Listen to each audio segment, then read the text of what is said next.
Advocate प्रशांत वर्मा और आज फिर हम इस फ्री लीगल अवेयरनेस की क्लास में और आज हम बात करने जा रहे हैं कॉन्स्टिट्यूशन के खास ही इम्पोर्टेंट चैप्टर पार्ट जो है पार्ट 20, जिसमें बात की जा रही है संविधान का जो भाग 20 है।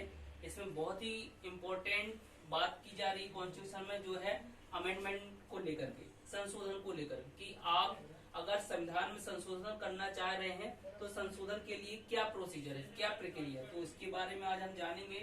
तो जो संविधान का जो पार्ट 20 है, जो भाग 20 है, ये संविधान के संशोधन को लेकर के है, जो जिसका आर्टिकल कौन सा है, आर्टिकल 368। तो इसके बारे में हम बात करेंगे और इस पार्ट के बाद, इस आर्टिकल के बाद और संविधान में कुछ और प्रावधान है, कुछ महत्वपूर्ण प्रावधान है, उनको लेकर के हम चर्चा करेंगे। तो सबसे पहले हम इस संविधान को संशोधन को लेकर के किस तरीके से संविधान में संशोधन किया जाता है, तो संविधान में संशोधन करने से पहले हम बात कर लेते हैं कि जो संसद होती है, जो संसद है, तो संसद कितने लोगों से मिलकर बनती है, संसद में कौन कौन आते हैं। तो यहाँ पर हम बात करेंगे संसद के अंतर्गत 3 व्यक्ति आएंगे। कौन कौन? पहला है राष्ट्रपति महोदय जी, दूसरा कौन आएगा, लोकसभा आएगी, तीसरा कौन आएगा, राज्यसभा। इस प्रकार से कह सकते हैं कि संसद के अंतर्गत ये 3 व्यक्ति आते हैं, राष्ट्रपति महोदय जी, लोकसभा और राज्यसभा। तो कोई भी विधि, कोई भी कानून बनाया जाता है, तो जो भी, जैसे कि हम कोई भी कार्यवाही कराने के लिए या कोई भी अपनी बात रखने के लिए कोई भी पत्राचार करते हैं, या कोई भी चाहे अधिकरण हो, चाहे न्यायालय हो, या अधिकारियों के समक्ष कोई भी अपनी बात हम लिखित तौर पे लिखते हैं, उसे हम क्या बोलते हैं, एप्लीकेशन, आवेदन। आवेदन के माध्यम से हम अपनी बात कहते हैं, आवेदन के माध्यम से अपनी बात रखते हैं। ठीक उसी तरीके से कानून बनाने के लिए जो लोकसभा में जो हम आवेदन के माध्यम से हम अपनी बातें लिखते हैं, इसी आवेदन को हम, क्योंकि ये इससे कानून बनता है, विधि बनती है, इसलिए इस प्रकार के आवेदन को विशेष महत्व देते हुए हम इसे क्या बोलते हैं, बिल बोलते हैं, विधेयक बोलते हैं। क्या बोलते हैं? बिल बोलते हैं और या विधेयक बोलते हैं। तो ऐसे एप्लीकेशन को जिसपे हमें विधि बनाना है, जिस सब्जेक्ट पर, उसे बिल या विधेयक बोलते हैं। और ऐसा विधेयक, ऐसा बिल क्या करते हैं, हम लोकसभा के समक्ष पेश करते हैं, और लोकसभा के जो सदस्य होते हैं, जो मेंबर होते हैं, वो अगर 2/3 बहुमत दे करके उसे क्या कर देते हैं, पास कर देते हैं। तो ऐसा बिल क्या हो जाता है, यहाँ से पास हो जाता है। तो लोकसभा में जब पास हो जाएगा तो ठीक राज्यसभा में जाएगा, राज्यसभा में भी उस बिल को लेकर के चर्चाएं करेंगे, और राज्यसभा के मेंबर भी अगर उसे मेजोरिटी से, बहुमत से पास कर देते हैं, या 2/3 बहुमत मिल जाता है, तो वहां से पास हो जाने पर ये फिर कहाँ जाएगा, राष्ट्रपति महोदय जी के पास जाएगा, और राष्ट्रपति महोदय जी ऐसे बिल पर, ऐसे विधेयक पर क्या करेंगे, अपने साइन कर देंगे। तो जैसे ही उन्होंने साइन किया, वैसे ही क्या है, ये मान लिया जाएगा कि ये जो विधेयक है, जिस विषय पर विधेयक लाया गया था, उस विषय पर वो कानून बन करके तैयार हो गया। तो और जैसे ही कानून बन जाएगा तो उसके बाद इन्फोर्समेंट के लिए वो चाहे तो कानून बनने की डेट से ही लागू किया जा सकता है, या फिर कोई अगली डेट जो गजट नोटिफिकेशन है उसके माध्यम से जनसाधारण को, सभी को सूचित कर दिया जाता है कि ऐसा विधेयक या बिल जो अधिनियम बना है वो कब से लागू हुआ। तो इस प्रकार से ये प्रोसीजर होता है किसी भी विषय पर कानून बनाने को लेकर के। ठीक, अब हम बात करेंगे कि जो संशोधन करना, यानी कि जो विधि बनी हुई है, जैसे कि जो हमारे देश का जो संविधान है, जो सर्वोच्च विधि है, इस पर अगर कोई संशोधन किया जाना, तो संशोधन हम किस तरीके से करेंगे। तो ये चीजें कुछ खास चीज थी कि हम संशोधन के बारे में पढ़ने जा रहे हैं, तो ये भी जानना जरूरी है कि कोई भी किसी विषय पर कोई कानून बनता है, विधि बनती है, अधिनियम बनता है, और या संहिता बनती है, तो किस तरीके से बनती है। अब हम बात करेंगे कि जो भाग 20 में क्या है, संविधान के संशोधन के बारे में जो प्रावधान है कि संविधान का जो संशोधन होगा किस तरीके से हम करेंगे।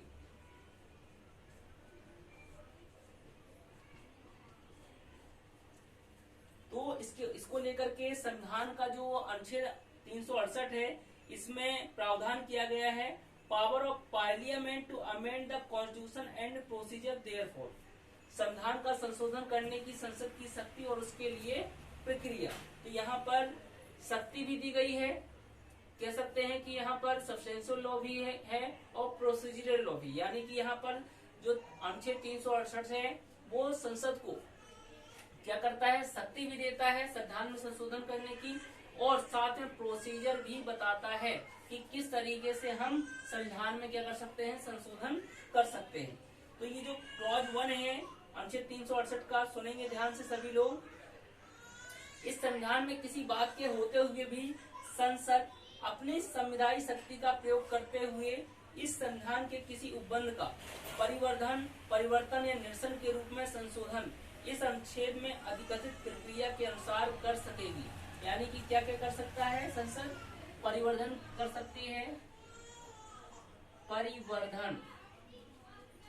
दूसरा क्या कर सकती है, परिवर्तन। तीसरा वर्ड है निरसन। परिवर्धन को जो है इंग्लिश में अगर बात की जाए तो इंग्लिश में क्या बोला गया है, एडिशन। एडिशन। परिवर्तन को इंग्लिश में बोला गया है वेरिएशन।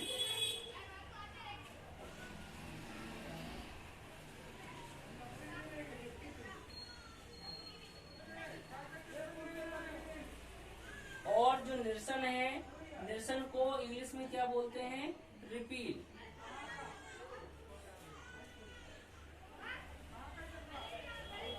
तो इस प्रकार से जो क्लॉज 1 है इसमें बात की जा रही है जो संविधायी शक्ति है, जो संसद के पास शक्ति दी गई है संविधान के द्वारा, तो इसमें क्या है, संसद क्या कर सकती है, 3 काम कर सकती है। कितने काम कर सकती है, 3 कार्य कर सकती है। क्या क्या, पहला परिवर्धन यानी एडिशन करने का, संविधान में एडिशन करने का काम किया जा सकता है।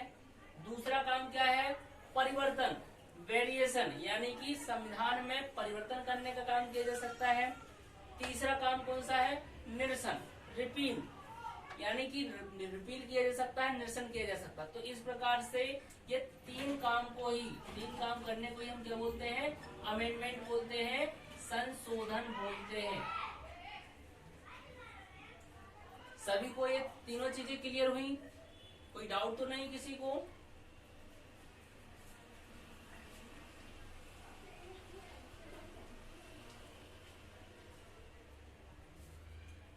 चलिए आगे बढ़ते हैं। तो यहाँ पर जो अनुच्छेद 368 में बात कही गई संशोधन को, तो संशोधन का मतलब यहाँ पे बताया गया है कि यहाँ पर संविधान के द्वारा संसद को शक्ति दी गई है कि वो क्या कर सकती है, संसद की संविधान में भी वो परिवर्तन कर सकते हैं, एडिशन कर सकती है, परिवर्तन वेरिएशन कर सकती है, निरसन रिपील कर सकती है। इसके बाद हम देखेंगे कि ये जो इस प्रकार से हम परिवर्धन किया जाएगा, एडिशन, तो इसका मतलब समझ ही पा रहे होंगे।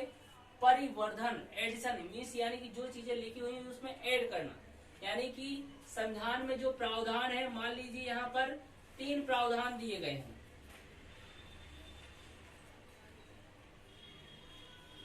तो 3 प्रावधान में हमने क्या किया, 2 प्रावधान और ऐड कर दिया। तो ये क्या किया हमने, ये परिवर्धन यानी एडिशन करने का काम किया। तो ये संशोधन किस प्रकार से कहलाएगा, एडिशन।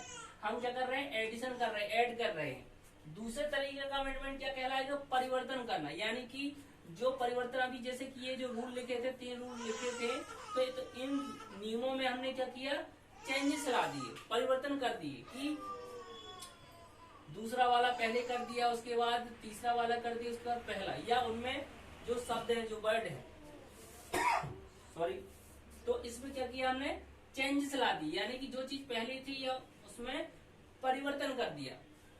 तो ये क्या कहलाएगा, परिवर्तन, वेरिएशन। निरसन, रिपील का मतलब होता है कि जो चीजें हैं वो हमने पूरी तरीके से क्या कर दी, समाप्त कर दी, उनका अस्तित्व क्या कर दिया, खत्म कर दिया, रिपील कर दिया। तो ये इन तीनों तरीके के काम को ही हम क्या बोलते हैं, अमेंडमेंट बोलते हैं, संशोधन बोलते हैं। चलिए अब बात करते हैं कि जो अनुच्छेद 368 का जो दूसरा क्लॉज है वो क्या कहता है। सभी लोग ध्यान से सुनेंगे। यहाँ पर जिनके पास कॉन्स्टिट्यूशन की बुक है तो आर्टिकल 368 निकाल लेंगे, और जो चीजें हम पढ़ रहे हैं, रीड कर रहे हैं, वो आप लोग भी अपनी बुक में बेयर एक्ट में देखते हुए पढ़ सकते हैं। इस संविधान के संशोधन का आरंभ संसद के किसी सदन में इस प्रयोजन के लिए विधेयक पुनः स्थापित करके ही किया जा सकेगा, और जब वह विधेयक प्रत्येक सदन से उस सदन की कुल सदस्य संख्या के बहुमत द्वारा तथा उस सदन के उपस्थित और मत देने वाले सदस्यों के कम से कम 2/3 बहुमत द्वारा पारित कर दिया जाता है, तब वह राष्ट्रपति के समक्ष प्रस्तुत किया जाएगा, जो विधेयक को अपनी अनुमति देगा, और तब संशोधन उस विधेयक के निबंधनों के अनुसार संशोधित हो जाएगा। तो यहाँ पर हम क्या बात कर रहे हैं कि जो भी, यानी कि इस प्रकार से जो भी अमेंडमेंट करना है, तो हमने अभी इससे पहले ये संशोधन के संबंध में बात करने से पहले, चर्चा करने से पहले हमने क्या बताया था कि जो संसद होती है 3 लोगों से मिलकर बनती है, राष्ट्रपति, लोकसभा और राज्यसभा। तो हमने क्या देखा था कि कोई भी हम कानून बनाते हैं तो किसी भी सदन में हम क्या करते हैं, ऐसे विधेयक को, बिल को पेश करते हैं। ठीक उसी तरीके से अगर हमें संविधान में संशोधन करना है तो संविधान में संशोधन करने के प्रस्ताव को हम बनाएंगे, आवेदन को बनाएंगे, उसी को हम विधेयक बोलेंगे, और ऐसे विधेयक को, ऐसे आवेदन को हम क्या करेंगे, संसद के किसी भी सदन में हम क्या करेंगे, उसके समक्ष प्रस्तुत करेंगे। जब हम उस सदन में क्या करेंगे, पेश करते हैं, तो पेश करने पर यहाँ पर मेजोरिटी की बात आ जाती है, बहुमत की बात आ जाती है कि यहाँ पर बहुमत से, अब जैसे कि लोकसभा में हमने ऐसा संशोधन के लिए क्या है, संविधान में संशोधन करने के लिए विधेयक पेश किया, तो वहाँ जो भी ये बहुमत है, लोकसभा है, यहाँ पर जो भी क्या है, जो भी ऐसे सदस्य हैं, जो मेंबर है, इनके बहुमत द्वारा जब मेजोरिटी मिलेगी तभी क्या है, वो पास माना जाएगा। यानी जो भी उपस्थित है, मत देने वाले व्यक्ति हैं, वो क्या करेंगे, मेजोरिटी देंगे। जैसे कि मान लीजिए फॉर एग्जाम्पल कि अगर वहाँ पर 100 लोग उपस्थित है, तो कम से कम 51 लोगों को क्या करना होगा, उनको मत देना होगा। जब 51 लोग उस विधेयक से सहमत होंगे तभी क्या माना जाएगा, इस लोकसभा में ऐसा विधेयक पास माना जाएगा। और जब लोकसभा में पास हो जाएगा तब वो राज्यसभा भेजा जाएगा।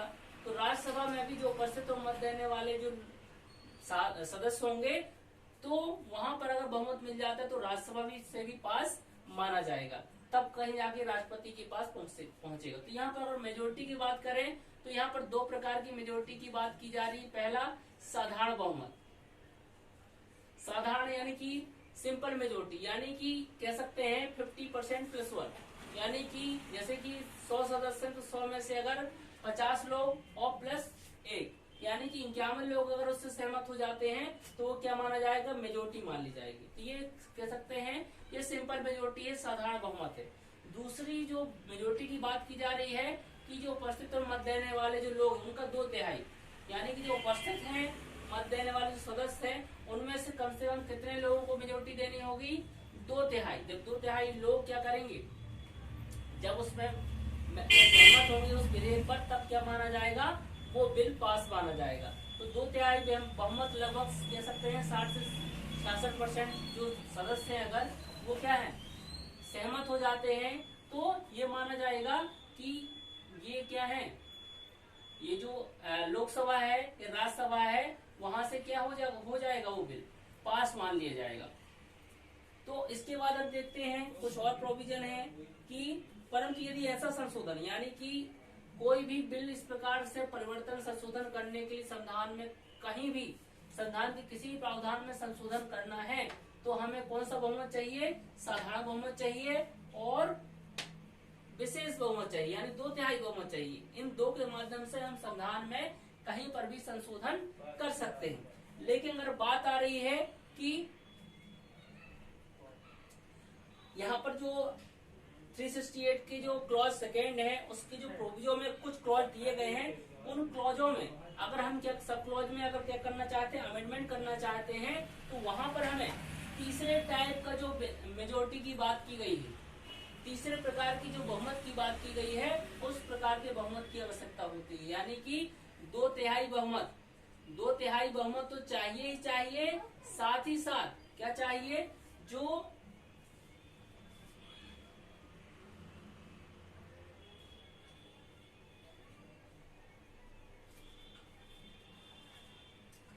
साथ ही साथ क्या चाहिए, जो आधे राज्य हैं, यानी कम से कम जो, जैसे कि हमारा भारत देश है तो इसमें से जितने भी राज्य हैं उनमें से आधे राज्यों का क्या होना चाहिए, आधे से ज्यादा राज्यों का क्या होना चाहिए, बहुमत होना चाहिए। यानी कि 2/3 मेजोरिटी तो चाहिए ही चाहिए, साथ ही साथ जो आधे से ज्यादा राज्य हैं उनको भी क्या करना चाहिए, उस पर सहमति देना चाहिए, तभी जाकर के क्या कर सकते हैं, इन कुछ संविधान के कुछ विशेष प्रावधान पर हम क्या कर सकते हैं, संशोधन कर सकते हैं। जैसे कि हम बात करें संविधान का अनुच्छेद जो 54 है, अनुच्छेद 54, 54, अनुच्छेद 55, अनुच्छेद 73, अनुच्छेद 162, अनुच्छेद 241, अनुच्छेद 279 ए, इन सब में अगर हमें संविधान संशोधन करना है तो हमें तीसरे प्रकार की मेजोरिटी की आवश्यकता है, यानी कि 2/3 बहुमत, साथ ही साथ आधे से ज्यादा राज्यों का समर्थन। इसी प्रकार जो भाग 5 है संविधान का, भाग 5 के जो अध्याय 4 है, अध्याय 6 है, अध्याय 5 या अध्याय भाग 11 का अध्याय 1 या 7वीं अनुसूची, जो 7वीं अनुसूची जो दी गई है संविधान की, जो अनुसूचियां जो बताई गई हैं, जो 12 अनुसूचियां हैं उनमें से जो 7वीं नंबर की जो अनुसूची है, तो उनमें से जो 7वीं अनुसूची में किसी विषय को लेकर के अगर हमें चेंजेस करने हैं, उसमें संशोधन करना है, तो भी हमें क्या करना होगा, ये तीसरे टाइप की मेजोरिटी की आवश्यकता पड़ेगी। या फिर संसद में राज्यों के प्रतिनिधित्व को लेकर के है कि किस राज्य में किस तरीके से प्रतिनिधित्व होना चाहिए, इसको लेकर के संशोधन किया जाना है, तब भी हमें तीसरे टाइप की बहुमत की आवश्यकता पड़ेगी। या 368 में, अनुच्छेद 368 में भी अगर संशोधन करना है, कुछ चीजें, संशोधन का मतलब क्या है, परिवर्धन करना, परिवर्तन करना और निरसन करना, एडिशन, वेरिएशन और रिपील करना, यही क्या है, संशोधन है। तो अगर इस प्रकार से, अगर इसमें भी अनुच्छेद 368 में भी अगर आप संशोधन करना चाहेंगे तो साधारण बहुमत के माध्यम से संशोधन नहीं होगा, विशेष बहुमत या 2/3 बहुमत के माध्यम से संशोधन नहीं होगा। किस प्रकार के बहुमत से संशोधन होगा, तीसरे टाइप, यानी कि 368 में कोई भी चीज आप करना चाह रहे हैं तो भारत में जितने भी राज्य हैं उनका क्या, आधे से ज्यादा राज्यों का क्या होना चाहिए, समर्थन होना चाहिए, या समर्थन दे देंगे, साथ ही साथ 2/3 बहुमत होना चाहिए, तब जाके क्या किया जा सकता है, 368 में संशोधन किया जा सकता है।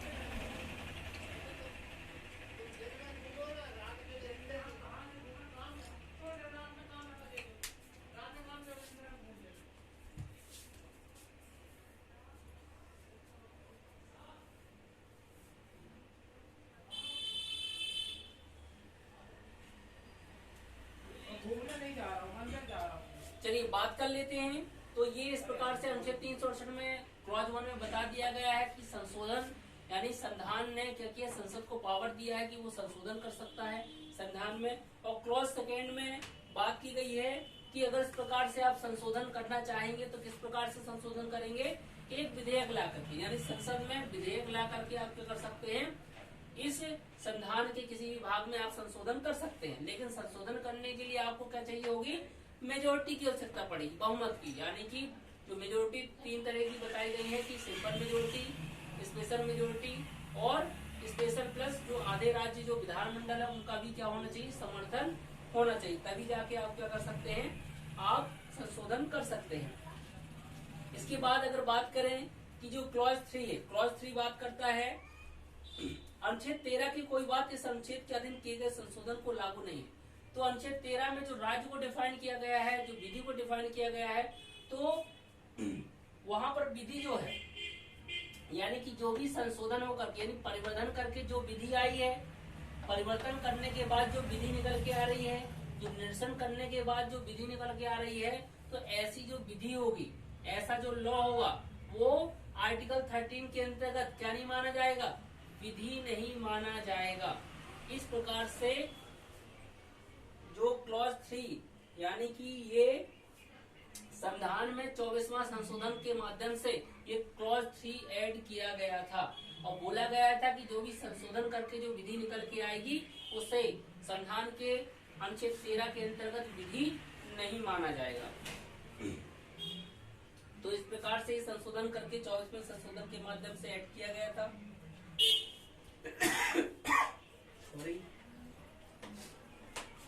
इसके बाद जो अनुच्छेद 368 में चौथा क्लॉज भी ऐड किया गया है।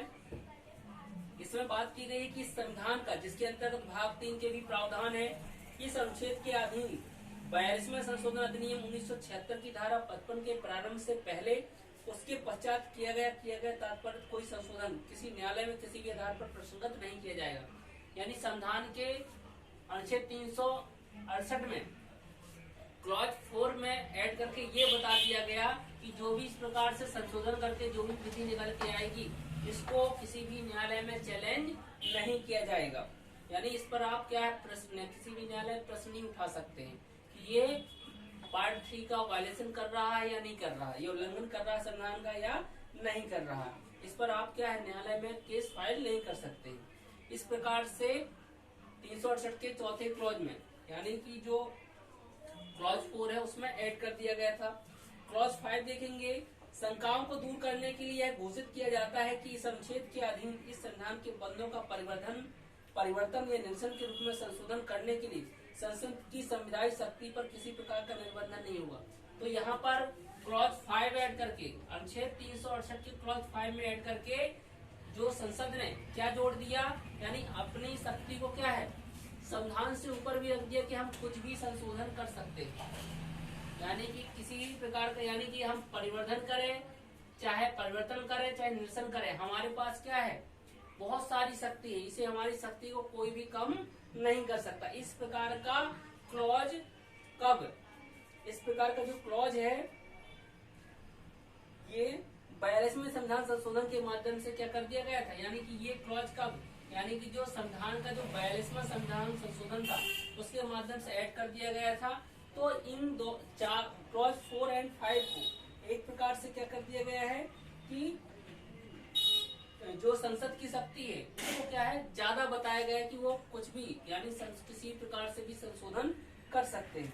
तो इस प्रकार से हमने अनुच्छेद 368 में जो संविधान के संशोधन की पावर दी गई है इसके बारे में देखा कि किस तरीके से संविधान में संशोधन किया जा सकता है।